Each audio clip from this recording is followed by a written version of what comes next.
Hello everyone, welcome to Full Moon Movies. There are certain films that quietly redefine an actor's career while capturing the cultural mood of an entire decade. American Gigolo is one of those films. Released in 1980 and directed by Paul Schrader, the film arrived at the exact moment when American cinema was transitioning from the gritty realism of the 1970s into sleek consumer culture of the 1980s. At the center of this shift is Richard Gere, whose performance as Julian Kay transformed him into an international star and helped to redefine the image of masculinity on screen. Revisiting the film through Arrow Video's 4K Ultra HD limited edition reveals how carefully designed every element of the movie truly is, from its fashion and music to its quiet psychological tension. Julian Kay is a professional escort operating in the wealthy social circles of Los Angeles. But what makes Julian fascinating is that he treats his entire life as a performance. Everything about him is meticulously constructed: his speech, his posture, the way he enters a room, and most famously, his wardrobe. The film's opening sequence showing Julian carefully selecting suits, shirts, and ties has become iconic. The clothing designed by Giorgio Armani wasn't just stylish, it defined the aesthetic of the character. Julian's appearance is his business card, his armor, and his identity. Now, what makes the character compelling is that beneath that confidence and elegance lies a man who may not truly understand himself. Julian believes he is in control of his world because he understands how desire works. Wealthy clients pay him for companionship, charm, and the illusion of intimacy. In his mind, relationships are transactions that can be really managed and negotiated. Now, that illusion begins to unravel when he meets Michelle Stratton, played by Lauren Hutton. Michelle is different from the other woman Julian encounters. Their relationship begins as another arrangement, but it slowly evolves into something more complicated. Michelle sees through Julian's carefully constructed persona, and for perhaps the first time, he begins to question the emotional emptiness of his life that he has actually created. Just as Julian begins to experience genuine connection, the story takes a darker turn. One of his wealthy clients is brutally murdered, and Julian quickly becomes the prime suspect. Now, the man who was once moved effortlessly through the glamorous world of Los Angeles suddenly finds himself isolated and vulnerable. Schrader uses this narrative shift not simply as a thriller device, but as a way of stripping Julian of his carefully maintained image.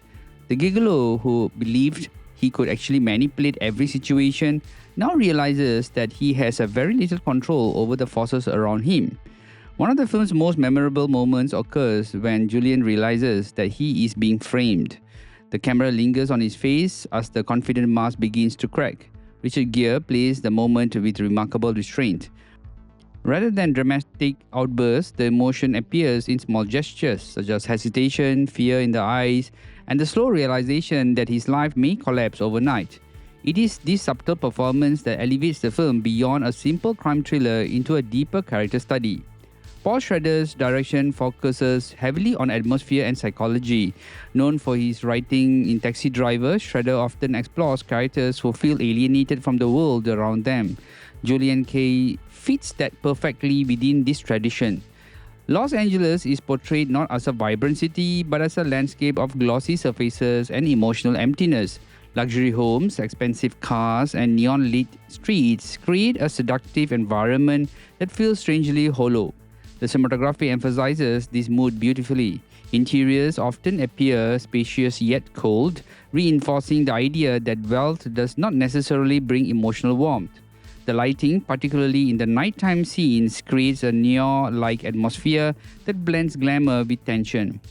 Another element that gives the film its distinctive identity is the electronic score by Giorgio Moroder.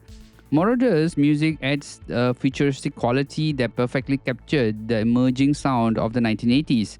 The synthesizer-driven score enhances the film's atmosphere of sleek modernity while also underscoring Julian's isolation.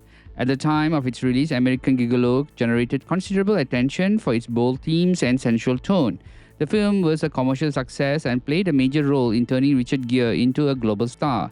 It also influenced fashion trends and Armani suits, becoming synonymous with the sophisticated style seen in the film. However, the movie was not without its critics. Some reviewers felt that the film prioritized a style over narrative depth, arguing that its pacing could really feel slow compared with some traditional thrillers. Others found its portrayal of luxury and sexuality provocative for its time. Yet many modern viewers now see these elements as strengths, recognizing that the film as an atmospheric character study rather than conventional crime drama.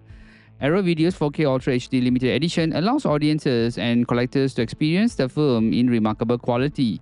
The release features a brand new 4K remaster from the original negative, presented in Dolby Vision HDR10 compatible, which greatly enhances the film's color palette and visual detail. The neon lighting, Armani fabrics, and Los Angeles nightscapes all benefit from the improved resolution and contrast. Now, the audio options include the original mono, stereo, and 5.1 mix, giving viewers flexibility depending on their preferred listening experience. There's also optional English subtitles. For collectors, the bonus features in the Arrow Video Edition are particularly impressive. The disc includes a brand new audio commentary by film critic Adrian Martin, offering detailed analysis of Schrader's direction and the film's cultural significance. There is also a new interview with Paul Schrader himself, providing insight into the creative ideas behind the film. Several newly produced interviews explore different aspects of the production, such as actor Hector Elizondo appear in 6 Ways to Sunday, discussing the detective character he portrayed in the film. Actor Bill Duke contributes to the business of pleasure, reflecting the world of professional escorts portrayed in the story. Editor Richard Gere also appears in the montages and monologues, explaining how the film's pacing and tone were crafted in the editing room. Now, the technical perspectives are also explored through interviews such as The Non-Conformist, where the camera operator King Baggett discusses the visual approach used during the production. Music supervisor Dan Wilcox examines Giorgio Moroder's score and the featurette Man Machine, while Professor Jennifer Clark provides a cultural context in American Icon, exploring how the film actually helped to shape the fashion landscape of the 1980s. Now, additional materials include the original theatrical trailer, an image gallery, and several collector-focused physical extras. The limited edition packaging features a reversible sleeve with original artwork and newly commissioned artwork by Tommy Pocket, a double-sided fold-out poster, 6 postcard-sized art cards, and an illustrated collector booklet containing new writing on the film by Neil Sinyard, along with archival materials and press book content. Revisiting American Gigolo today reveals just how ahead of its time the film truly was. Its exploration of identity, desire, and transactional nature of relationships feels remarkably relevant in a modern world, where image and presentation often define success. Julian Kay's story reminds us that when a life is built entirely on appearance, the collapse of that appearance can force a person to confront who they really are. Arrow Video 4K edition allows for viewers to rediscover this film not only as a stylish thriller, but as a thoughtful character study that helped to define the cinematic and cultural landscape of the early 1980s. Now, beneath the polished suits and neon-lit streets lies a deeply human question, which is, when the illusion fades, what really remains of the person behind it? Now, this movie is a must-watch.